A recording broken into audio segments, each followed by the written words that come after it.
Welcome to Reliable Analysis. We are going to start a very good poem of class 9. The heading of the poem is Wind. The name of the book is Beehive. It's class 9 NCERT book. Wind has been composed by Subramanya Bharati. The poet has used the title wind as a symbol.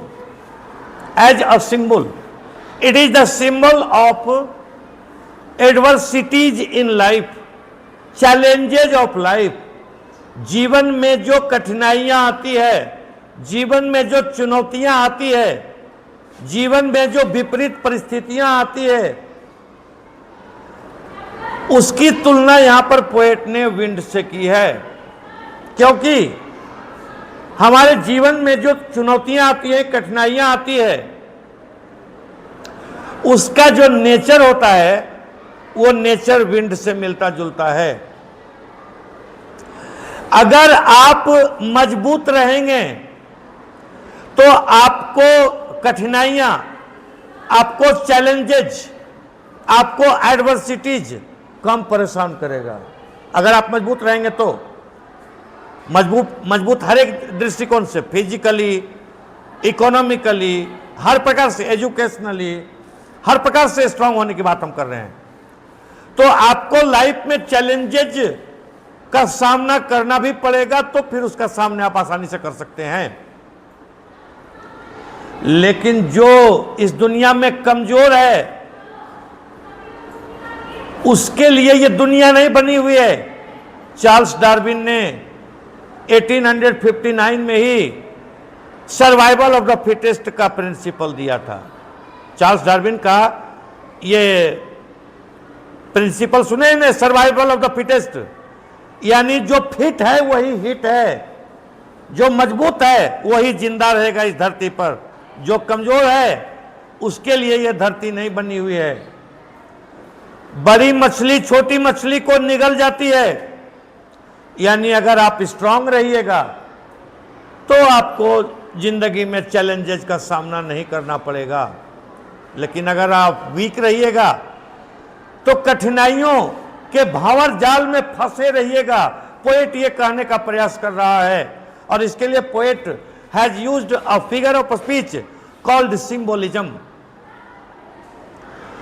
तो symbolism का तात्पर्य हुआ कि a thing refers to some other thing, a thing refers to some other thing. यानी wind यहां पर poet चर्चा करता है, लेकिन विंड रेफर करता है किसी और चीज को, यानी challenges of life. So in this poem wind is a symbol which refers to challenges in life. So the poet has used symbolism. Wind is a symbol of adversities in life. अब जरा poem के ऊपर आते हैं। तो poet कहता है कि wind come softly. Poet wind से अपील करता है कि विंड कम सॉफ्टली, ऐ हवा धीरे धीरे चल। Wind come softly, poet appeal करता है, प्रार्थना करता है, क्योंकि जो बलशाली होता है, जो शक्तिशाली होता है, उससे आप विनती ही कर सकते हैं। तो इसलिए पोएट रिक्वेस्ट करता है विंड से, विंड कम सॉफ्टली, कि धीरे धीरे बहो। अगर विंड धीरे धीरे नहीं ब्लो करता है, बहता है, तो इससे क्या दिक्कत होती है? तो इससे क्या दिक्कत होती है? देखिए पोएट कहता है कि don't break the shutters of the windows. खिड़कियों के शटर को मत तोड़ो, खिड़कियों के शटर को मत तोड़ो। इसका मतलब है कि हवा चलती है तो तेज चलती है, काफी शक्ति से के साथ चलती है, और खिड़कियों के शटर को तोड़ देती है। इसलिए पोएट अपील करता है कि don't break the shutters of the windows, कि यानी खिड़कियों के शटर को मत तोड़ो। Don't scatter the papers, paper को, कागज को मत बिखराओ। Don't scatter the papers. यानी हवा जब तेज चलती है तो जो पेपर कागज वगैरह रखा रहता है वो उड़ जाता है। तब पोएट अपील करता है विंड से कि ए विंड, तू इतना तेज मत चल, तुम कागजों को बिखरा देते हो, तुम खिड़कियों के शटर को तोड़ देते हो। और पोएट क्या विनती करता है कि don't throw down the books on the shelf.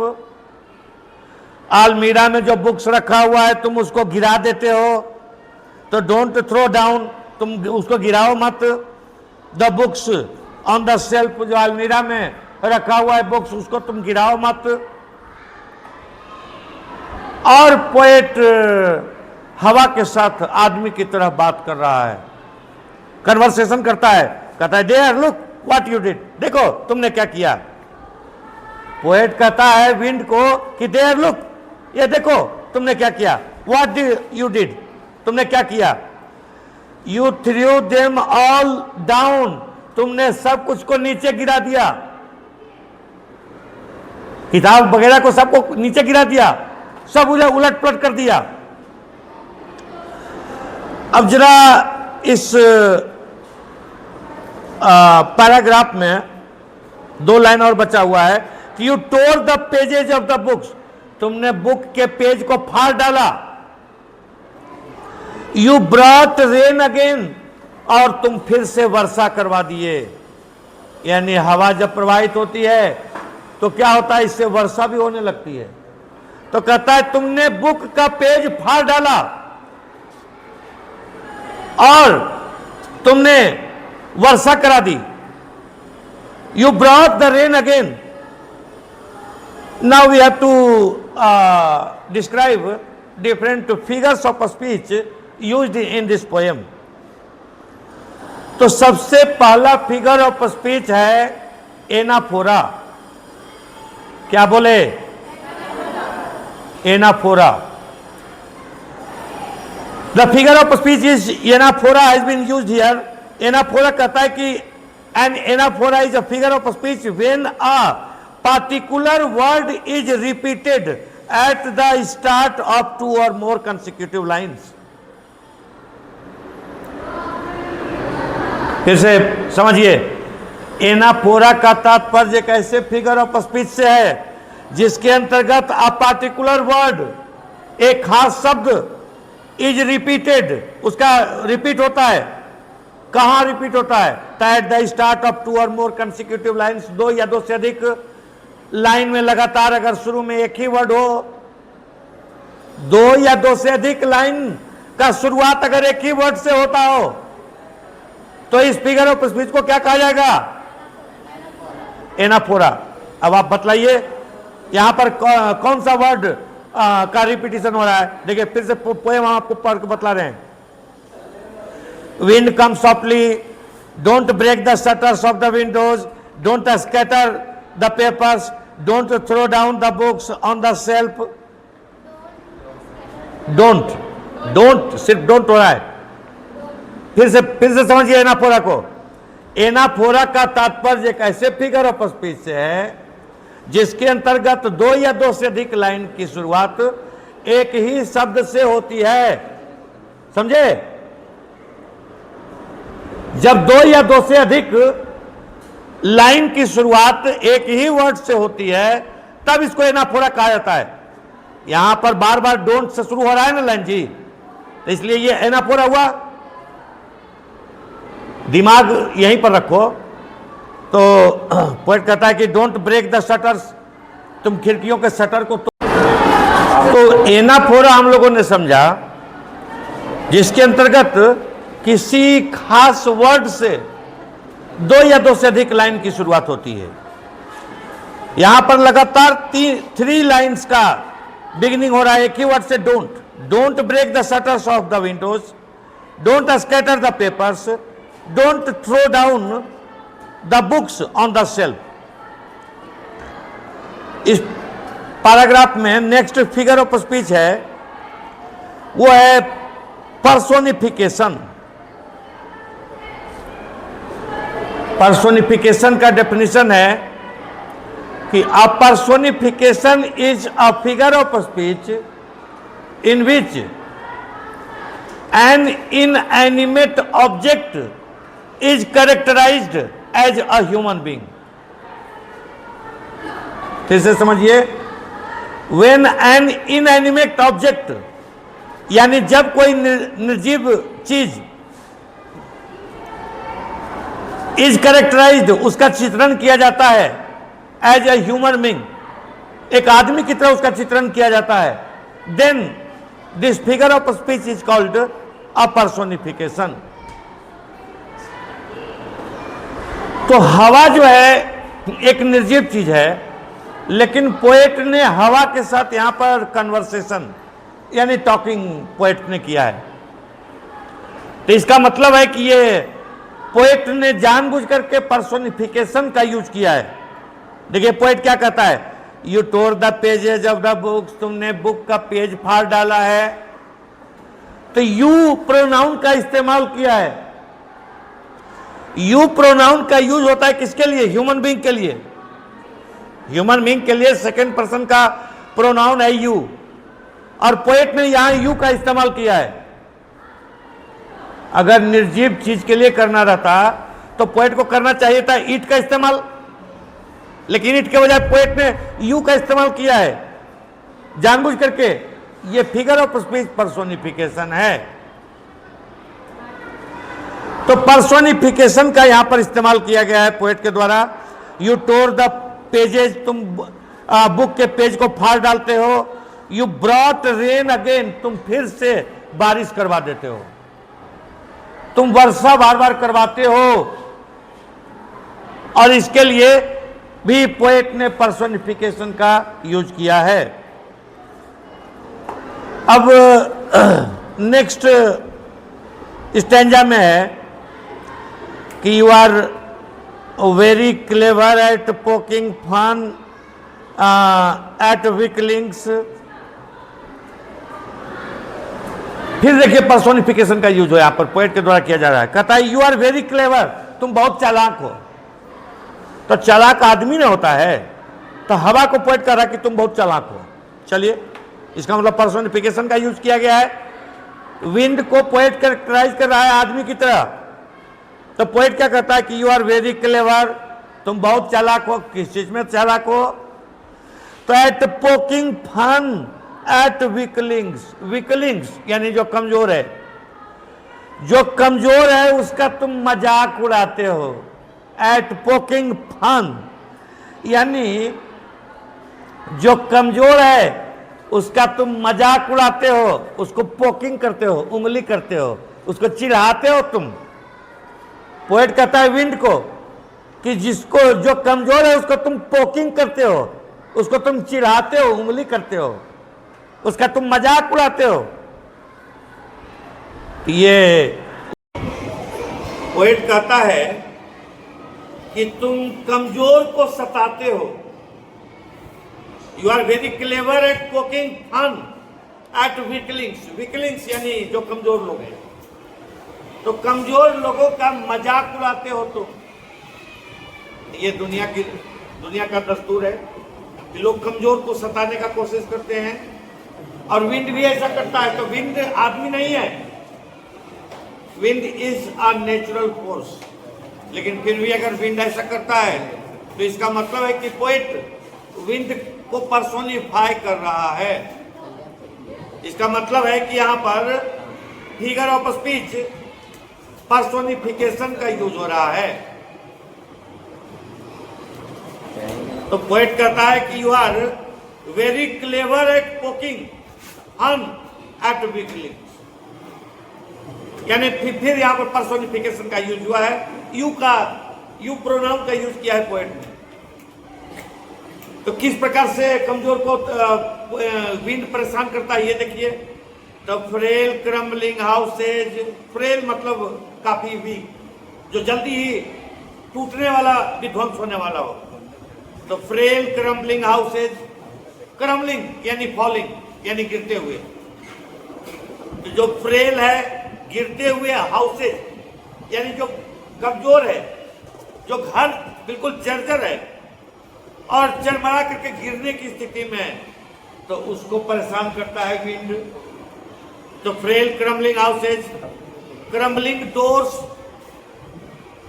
यानी जो दरवाजा कमजोर है उसको पोएट परेशान करता है। जो डोर कमजोर है, जो चरमरा करके गिरने की स्थिति में है, वीक है, तो उसको पोएट कहता है कि विंड, तुम उसको गिरा देते हो, तुम उसको नष्ट कर देते हो। तो क्रम्बलिंग डोर्स यानी फॉलिंग डोर्स को, जो दरवाजा कमजोर है। क्रम्बलिंग राफ्टर्स यानी जो राफ्टर्स यानी सहतीर, यानी जो बीम, यानी जो बीम होता है छत का, छप्पर का, वो अगर कमजोर है तो तुम उसको गिरा देते हो, ये पोएट कहता है। क्रम्बलिंग वुड यानी जो कमजोर लकड़ी है, जो लकड़ी कमजोर है, जर्जर है, तुम उसको गिरा देते हो। या पेड़ पौधा जंगल इत्यादि है जो कमजोर है, जो भी, उसको तुम नष्ट कर देते हो। क्रम्बलिंग बॉडीज, और साथ ही साथ जो वीक बॉडीज है, आप जो आदमी कमजोर है उसको भी तुम नष्ट कर देते हो, उसको भी चौपट कर देते हो, नष्ट भ्रष्ट कर देते हो। यानी जो भी इस दुनिया में कमजोर है उसको विंड नहीं छोड़ता है, चाहे वो कमजोर घर हो, कमजोर दरवाजा हो, कमजोर सहतीर यानी बिंब हो, या कमजोर लकड़ी हो, या कमजोर आदमी हो। क्रम्बलिंग लाइफ यानी जो क्रम्बलिंग यानी फॉलिंग, जो भी लिविंग बीइंग्स है, जो भी जीव जंतु है, वो सब विंड के स्ट्रॉन्ग फोर्स का सामना करता है और वो चरमरा करके गिर जाता है, नष्ट हो जाता है। तो यहां पर क्रम्बलिंग शब्द का पोएट बार बार यूज कर रहा है। क्रम्बलिंग का मतलब आपको बतला दिए, फॉलिंग, लेकिन बार बार क्रम्बलिंग शब्द का इस्तेमाल करने के पीछे यहां पर पोएट एक फिगर ऑफ स्पीच का प्रयोग कर रहा है। इस फिगर ऑफ स्पीच को कहा जाता है repetition.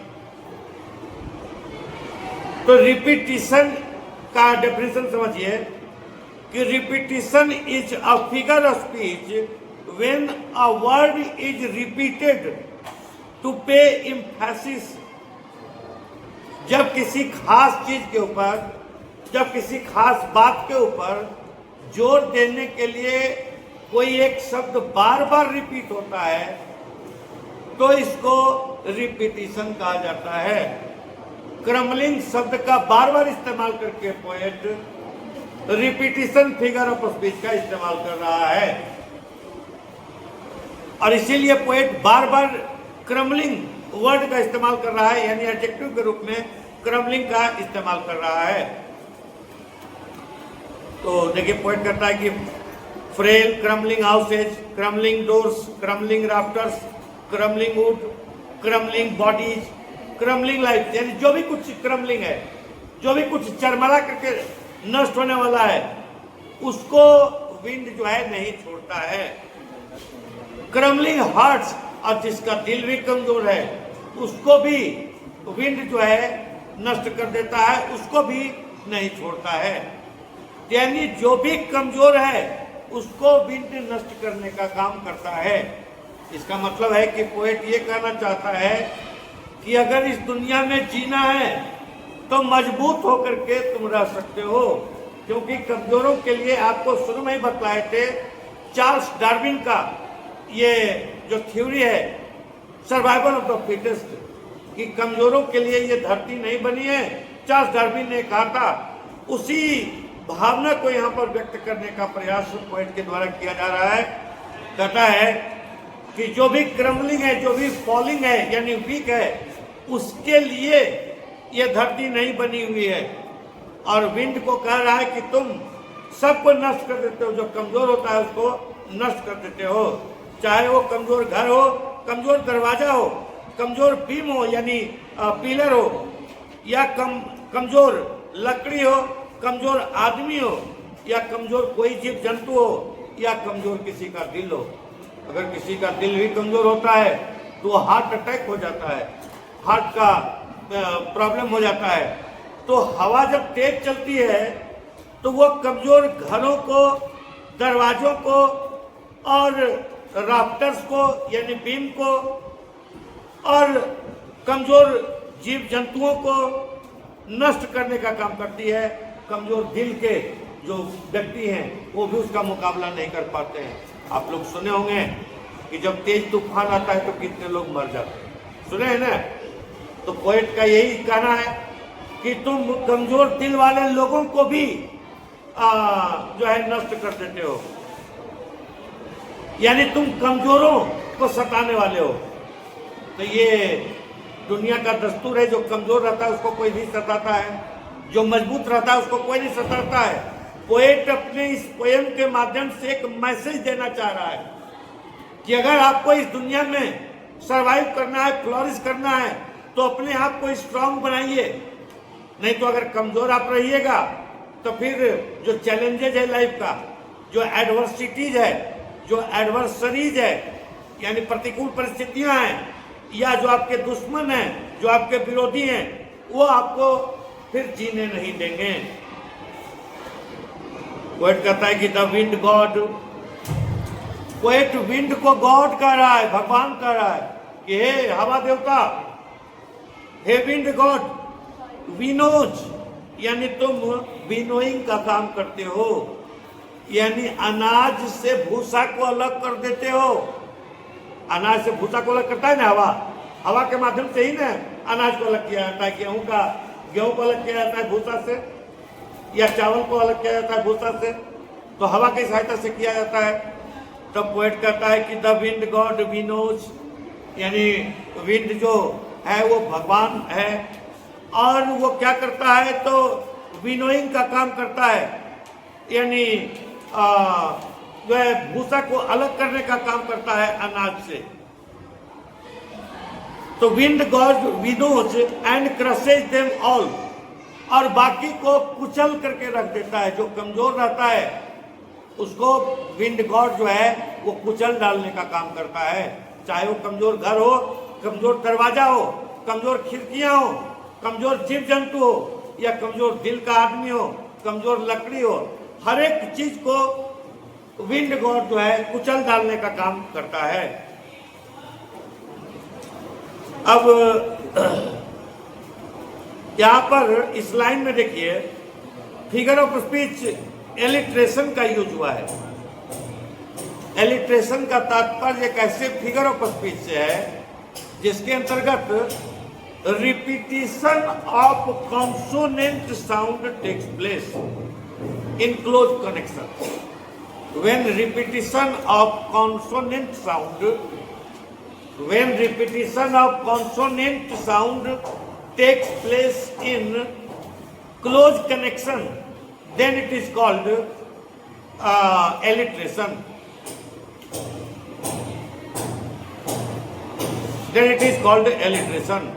So in this line, the poet has used the figure of speech of alliteration. देखिए W का रिपीटेशन यहाँ पर पोएट के द्वारा किया गया है। द विंड गॉड विनोज,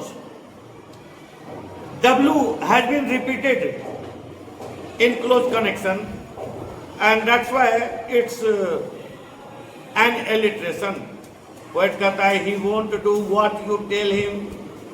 पोएट कहता है कि वो आप जो कहिएगा वो नहीं करेगा, यानी विंड जो है आप कहिएगा करने के लिए वो काम नहीं करेगा। स्वाभाविक है, जो शक्तिशाली होता है, जो बलशाली होता है, उसको आप जो कहिएगा वो काम नहीं करेगा, वो अपने मन से करेगा, अपने मन से उसको जो करना रहेगा वो करेगा। तो again here pronoun he has been used for the wind. Pronoun he का प्रयोग विंड के लिए किया गया है। ही प्रोनाउन का प्रयोग किसके लिए किया जाता है?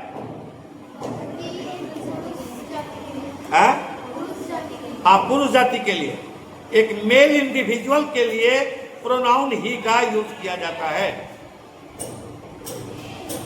लेकिन यहां पर विंड जो एक नॉन लिविंग सब्सटेंस है उसके लिए पोएट ने ही का प्रयोग करके ये साबित करने का प्रयास किया है कि वो पर्सोनिफाई कर रहा है, पर्सोनिफिकेशन फिगर ऑफ स्पीच का यूज कर रहा है। तो पोएट कहता है कि he won't do what you tell him, आप जो कहिएगा वो नहीं करेगा। इससे पता चलता है कि वो बहुत शक्तिशाली है, वो जो मन में आएगा वो करेगा। तो पोएट कहता है कि आप जो कहिएगा विंड वो काम नहीं करेगा, क्योंकि विंड पावरफुल है, वो अपने से कुछ भी करेगा। जो काम उसको अपने सही लगेगा वही काम करेगा, जो उसे करना है वही करेगा। तो इसका उपाय क्या है? कैसे मनुष्य एवं अन्य जीव जंतु अपने को सरवाइव कर सकते हैं विंड से? तो पोएट का मैसेज है कि so come let us build strong homes, हम लोग शक्तिशाली घरों को बनाएं, स्ट्रॉन्ग होम्स का निर्माण करें। अगर हमारा घर अगर शक्तिशाली होगा तो वो नहीं गिरेगा, क्योंकि विंड क्रम्बलिंग हाउसेज को क्रश करता है, स्ट्रॉन्ग हाउसेज को क्रश नहीं करता है। तो strong homes let us join the doors firmly. जो क्रम्बलिंग डोर्स है या क्रम्बलिंग विंडोज है उसको क्रश करने का काम, कुचलने का काम विंड करता है। अगर हम स्ट्रॉन्ग दरवाजा बनाएंगे, ज्वाइंट उसको दरवाजे को अगर स्ट्रॉन्ग रूप से करेंगे, स्ट्रांगली करेंगे, हार्मली करेंगे, तो फिर हमें कोई नुकसान नहीं हो पाएगा। तो पोएट कहता है कि so let us build strong homes, let us joint the doors firmly, practise to form the body. अपने शरीर को, अपने आप को स्ट्रॉन्ग बनाने की कोशिश करो, मजबूत बनाने की कोशिश करो। साथ ही साथ हम लोगों ने स्टडी किया है कि जो क्रम्बलिंग हार्ट्स होते हैं उसको भी, यानी जो वीक हार्ट्स वाले लोग होते हैं उसको भी क्रश करने का काम विंड करता है। इसलिए पोएट कहता है अपने हार्ट को भी मजबूत बनाओ, तो स्टीड फास्ट बनाओ, make the heart stead fast. Do this and the wind will be friend with अस। अगर ऐसा करते हो तो विंड तुम्हारा दोस्त बन जाएगा, क्योंकि विंड का ये नेचर होता है कि जो शक्तिशाली होते हैं उसका दोस्त बन जाता है, और जो कमजोर होता है उसका वो दुश्मन रहता है। हिंदी में भी एक कवि ने कहा है कि पवन जगावत आग को दीप ही देत बुझाए, यानी आग को विंड जो है प्रज्वलित कर देती है, लेकिन अगर दीपक है तो उसको बुझा देने का काम विंड करती है।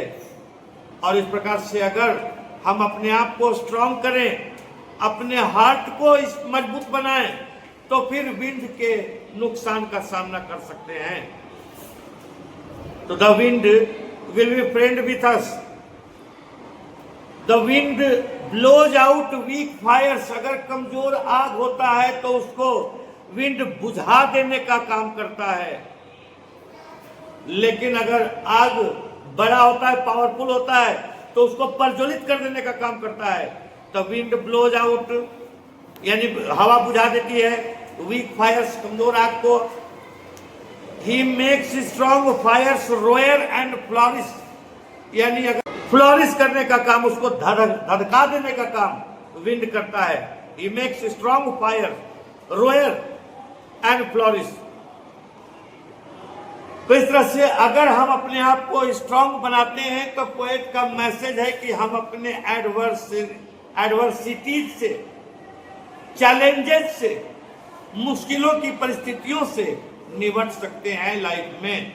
अगर हम मजबूत होते हैं तो अपोनेंट से, दुश्मनों से, एडवर्सिटीज से या लाइफ में जो भी चैलेंजेस आते हैं उसका सामना कर सकते हैं, क्योंकि जो मजबूत रहता है उसको कोई भी नुकसान नहीं कर पाता है। आप देखते हैं कि जो व्यक्ति हेल्दी होता है उसको कोई रोग नहीं होता है, लेकिन जो व्यक्ति वीक होता है उसको डिफरेंट टाइप्स का डिजीज हो जाता है। कोई कहता है कि हिज फ्रेंडशिप इज गुड, उसकी दोस्ती जो है अच्छी है। यहां पर फिर से पर्सोनिफिकेशन का यूज किया है विंड के लिए। हिज प्रोनाउन का इस्तेमाल किया, his friendship is good, we praise him every day, हम लोग उसकी प्रत्येक दिन प्रार्थना करते हैं। तो इस तरह से पोएट कहता है कि अगर हम स्ट्रांग बन जाते हैं तो वो हमारा साथी बन जाता है, हमारा दोस्त बन जाता है, वो सिर्फ उसी को सप्रेस करता है, क्रश करता है जो कमजोर है। This is the end of the explanation of this poem. Thank you.